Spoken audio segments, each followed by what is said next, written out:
Olá, boa tarde. Com a pandemia mundial do novo coronavírus, mais de 6 mil brasileiros que estão fora do país enfrentam o grande desafio de voltar para casa. Nesta edição do Jornal da Justiça, vamos falar sobre os direitos dos repatriados. E você vai ver também. Justiça mantém produtividade, destina quase 200 milhões de reais para o enfrentamento à Covid-19. Ministério Público Federal combate notícias falsas sobre a pandemia do novo coronavírus. O guia explica qual o papel do Ministério Público Federal em denúncias de fake news. E ainda, presidente do Tribunal Superior Eleitoral cria grupo de trabalho para projetar impactos da pandemia nas eleições municipais de 2020. As primeiras informações a serem analisadas serão dos tribunais regionais eleitorais.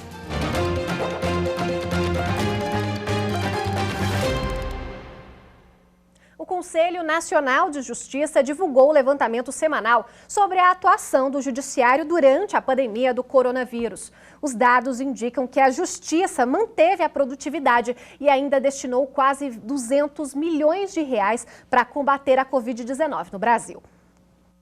O painel Produtividade Semanal do Poder Judiciário mostra que mais de 198 milhões de reais decorrentes de pagamentos de penas pecuniárias e de medidas alternativas durante a emergência de saúde pública foram destinados pela Justiça para o enfrentamento à Covid-19.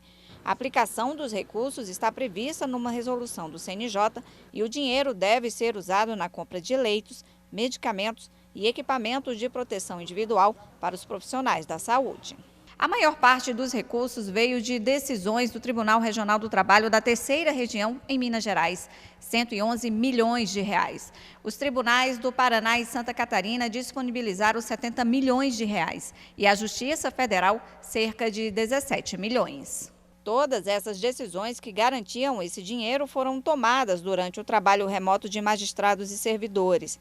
Mesmo com as medidas de prevenção ao contágio com o novo coronavírus, o Judiciário mantém a produtividade. 1.300.000 processos foram julgados desde o início da adoção do trabalho remoto.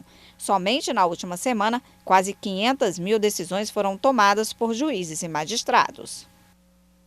O governo federal publicou na noite desta terça-feira a medida provisória que libera saque extraordinário de até R$ 1.045 de contas ativas e inativas do FGTS a partir de 15 de junho e até 31 de dezembro. A Caixa Econômica Federal ainda vai definir quais vão ser os critérios e o cronograma destes novos saques. A medida também acaba com o fundo PIS/PASEP, que passa então a ser administrado pelo FGTS. Como se trata de uma medida provisória, a operação tem aplicação imediata, mas precisa ser aprovada pelo Congresso Nacional. Por causa da pandemia, o Legislativo editou um ato para que as MPs passem mais rapidamente pela Câmara e Senado durante este período de apenas 16 dias. A Procuradoria-Geral da República arquivou 6 representações feitas contra o presidente Jair Bolsonaro. Os autores alegavam que o presidente estaria descumprindo medidas para evitar a propagação do coronavírus e incentivando que a população não respeitasse orientações de autoridades de saúde e de isolamento social. A decisão de arquivar as 6 representações foi do vice-procurador da República, Humberto Jaques de Medeiros. Segundo ele, o fato de o presidente Jair Bolsonaro encontrar apoiadores nas ruas não pode ser considerado como crime de descumprimento de medida sanitária, porque na época não havia restrição imposta a manifestações políticas. O decreto do governo do Distrito Federal restringia somente atividades que exigiam autorização do poder público, como as esportivas, culturais e religiosas. O vice-procurador afirmou ainda que não havia prescrição de um médico para que Bolsonaro ficasse em isolamento. As 6 representações foram encaminhadas para análise da Procuradoria-Geral da República pelo ministro Marco Aurélio, do Supremo Tribunal Federal. Elas pediam que o presidente Jair Bolsonaro fosse responsabilizado criminalmente por suposta infração à determinação do poder público para tentar impedir a propagação da doença. Uma das representações foi uma notícia crime feita pelo deputado federal Reginaldo Lopes, do PT de Minas Gerais. O parlamentar afirmava que o presidente Jair Bolsonaro estaria descumprindo orientações das autoridades de saúde. O partido Avante ajuizou a ação direta de inconstitucionalidade no STF, pedindo liberação de recursos para campanhas publicitárias direcionadas à prevenção da Covid-19. O autor da ADI pede que o Supremo interprete, conforme a Constituição Federal, normas eleitorais para que o Estado não aplique a limitação de gastos com publicidade institucional no primeiro semestre do ano das eleições, tendo em vista o reconhecimento de calamidade pública. De acordo com o autor, a limitação nesse momento viola garantias fundamentais asseguradas pela Constituição, como o direito à vida, à saúde e à informação. Com isso, o Partido Avante espera que a liberação dos recursos sejam utilizados em atos e campanhas publicitárias dos órgãos públicos a fim de orientar a população. O relator é o ministro Ricardo Lewandowski. O Ministério Público Federal lançou um guia de combate à desinformação. O manual é para auxiliar a atuação de procuradores no combate a notícias falsas sobre a pandemia do novo coronavírus. O guia explica qual o papel do Ministério Público Federal em denúncias de fake news. Ele ensina também como identificar o conteúdo, colher provas, tirar o material da internet e ainda como seguir com as investigações. Além disso, o manual orienta o que fazer para acionar o Instagram, Facebook, WhatsApp, Twitter e YouTube sobre a publicação de notícias falsas. Atualmente, e-mails e redes sociais são identificados como os maiores disseminadores de desinformação no Brasil. Com o material, o MPF quer aumentar também o número de casos em que os autores são identificados. A Secretaria Nacional do Consumidor do Ministério da Justiça e Segurança Pública abriu investigação contra o aplicativo de reuniões por videoconferência, o Zoom, muito usado para encontros virtuais durante a pandemia do coronavírus. O app deve esclarecer dúvidas sobre o compartilhamento de dados de usuários com o Facebook. A investigação é para entender se a empresa notifica a rede social quando o usuário abre o aplicativo e como funciona o dispositivo para direcionar os anúncios para quem usa. O Zoom tem 10 dias para responder aos questionamentos. Caso contrário, pode responder processo administrativo com a possibilidade de multa.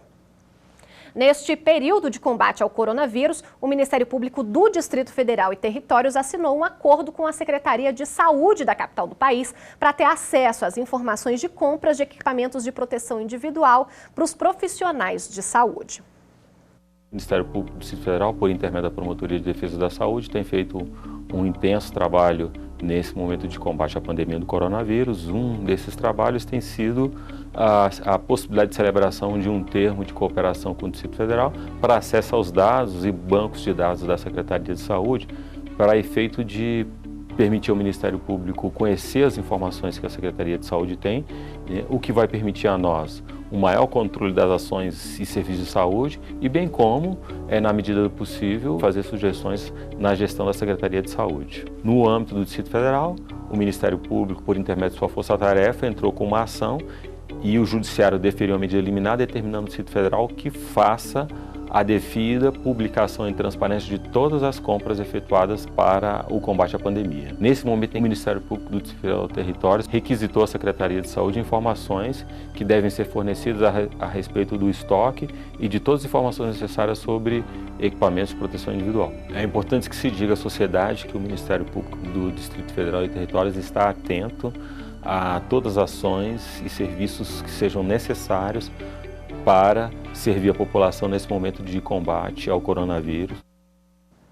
O Tribunal Regional Federal da 2ª Região permitiu que a empresa possa esterilizar mais de uma vez equipamentos de proteção individual usados por profissionais de saúde sem a permissão da Agência Nacional de Vigilância Sanitária, a Anvisa. As informações com Carolina Chaves. O desembargador Guilherme Couto de Castro decidiu que uma empresa pode fazer o processamento e a reesterilização de equipamentos de proteção individual, de máscaras, gorros, capotes e óculos por 60 dias. A decisão tomou como base a pandemia do novo coronavírus e também a falta desses equipamentos no Brasil. Uma resolução da Anvisa proíbe esse tipo de procedimento para alguns equipamentos de proteção individual. A Anvisa já havia sido intimada a prestar informações sobre essa possibilidade, mas o desembargador se antecipou com a decisão por causa da urgência. O Ministério Público Federal pediu à Agência Nacional de Saúde Suplementar informações sobre as medidas adotadas para que os planos de saúde garantam atendimento integral e adequado aos beneficiários com sintomas da Covid-19, inclusive por meio da telemedicina e do atendimento em domicílio. O objetivo é evitar que pacientes do sistema privado de saúde migrem para o sistema público, já que ele está bastante cheio. O Ministério Público Federal pediu que a ANS disponibilize na internet todos os documentos referentes às medidas de alívio em face da pandemia. E você vai ver a seguir, decisão da Justiça do DF bloqueia fundos eleitorais e partidários para que sejam usados no combate à Covid-19. É daqui a pouco.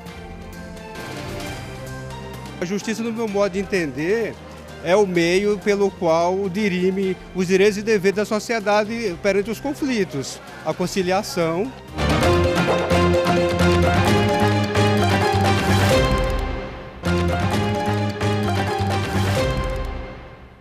A presidente do Tribunal Superior Eleitoral, ministra Rosa Weber, criou um grupo de trabalho para projetar os impactos da pandemia nas eleições municipais deste ano.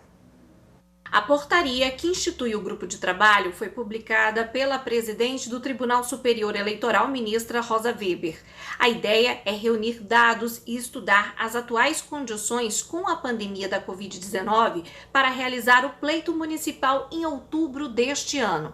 As primeiras informações a serem analisadas serão dos tribunais regionais eleitorais. Também devem ser emitidos relatórios semanais sobre os dados coletados em todo o Brasil. A Justiça do Distrito Federal bloqueou os fundos eleitoral e partidário para que sejam usados no combate à Covid-19. A decisão de como vão ser utilizados é do presidente da República. A nossa consultora jurídica, Gisele Reis, tem os detalhes. A decisão do juiz da 4ª Vara Federal da Seção Judiciária do Distrito Federal determina o bloqueio do fundo partidário e também do fundo eleitoral. Esses valores, a partir dessa decisão, eles ficam disponibilizados para que o governo federal decida se quer usá-los no combate à pandemia do coronavírus e também para diminuir as consequências econômicas causadas pelo coronavírus.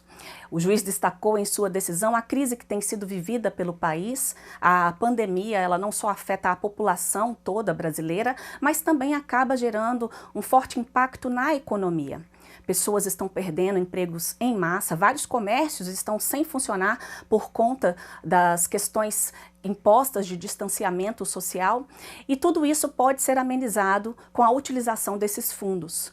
O juiz entendeu que a não utilização dessas verbas neste momento acabaria causando ofensa à Constituição Federal, como, por exemplo, ofensa à moralidade pública, à dignidade da pessoa humana, as questões aos direitos sociais do trabalho, à manutenção do emprego e até mesmo ao princípio que a Constituição estabelece de que seja construída uma sociedade solidária.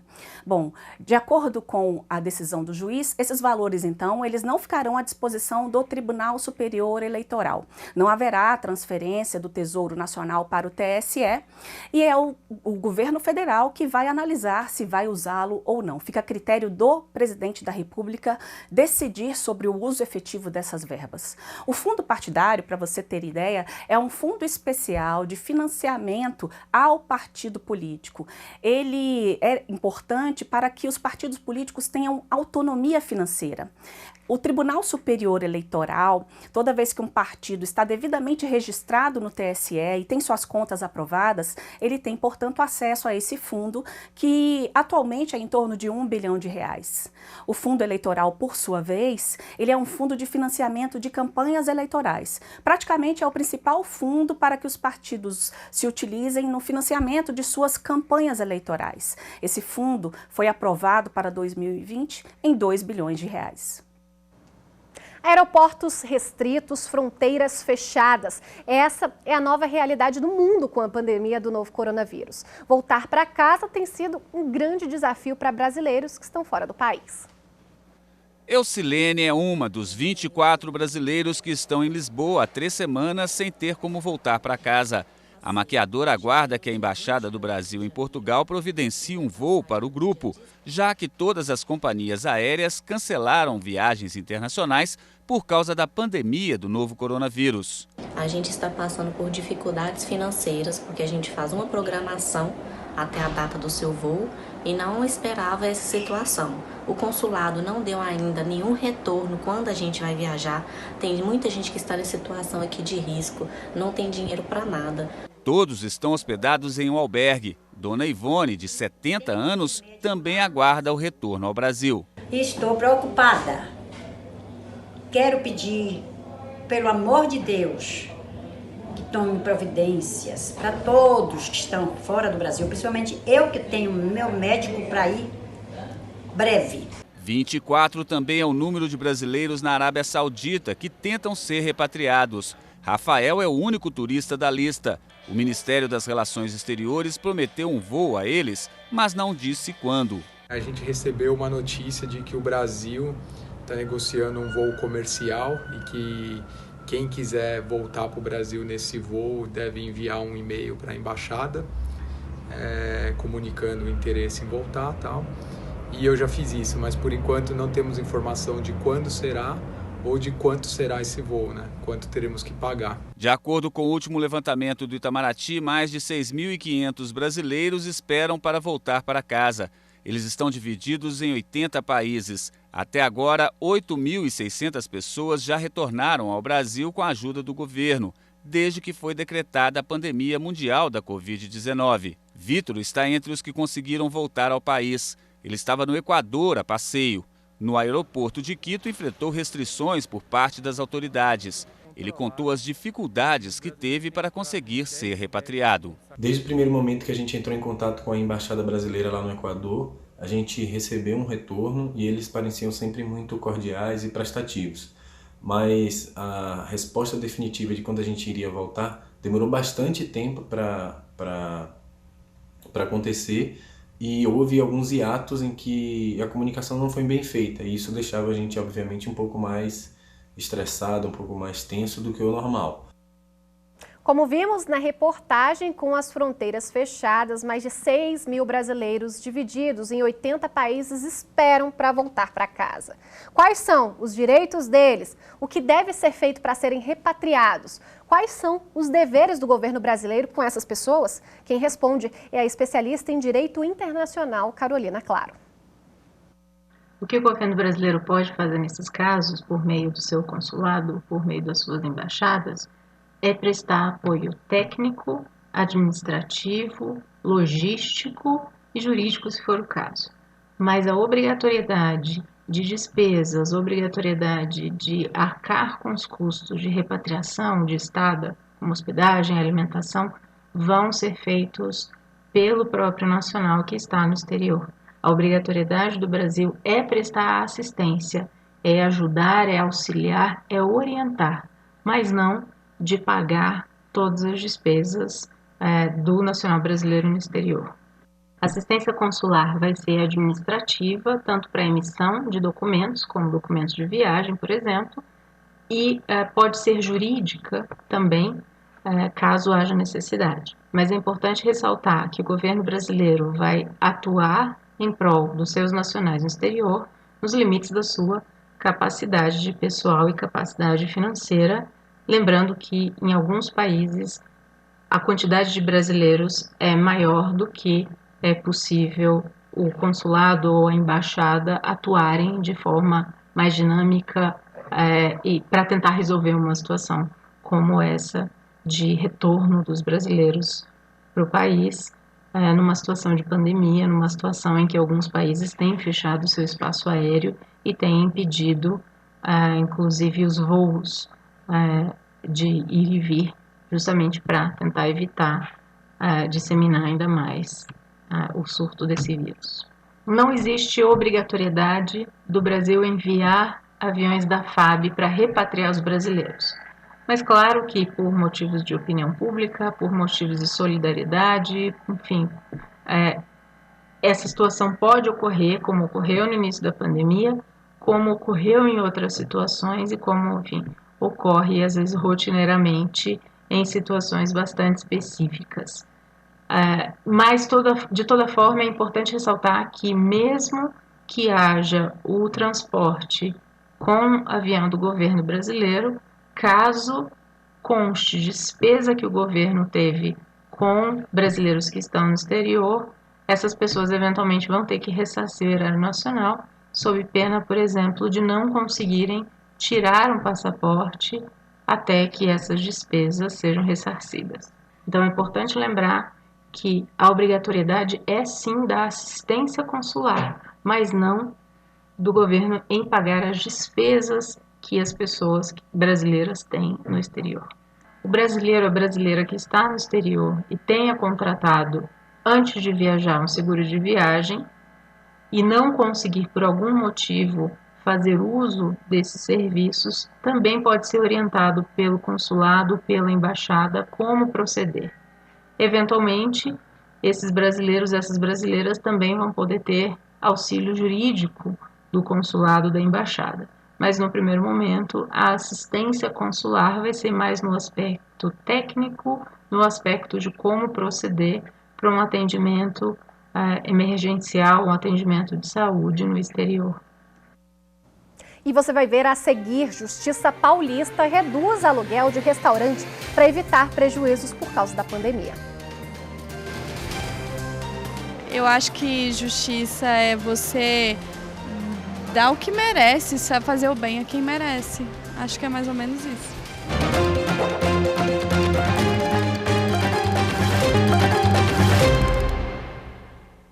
O juiz da terceira vara de Fazenda Pública do DF negou o pedido das unidades da cervejaria Petrópolis S.A. dos estados da Bahia, Pernambuco e Centro-Oeste, apresentado contra o Distrito Federal. O pedido era para suspender o vencimento do ICMS de imediato e pelo prazo de 90 dias após a revogação do estado de calamidade.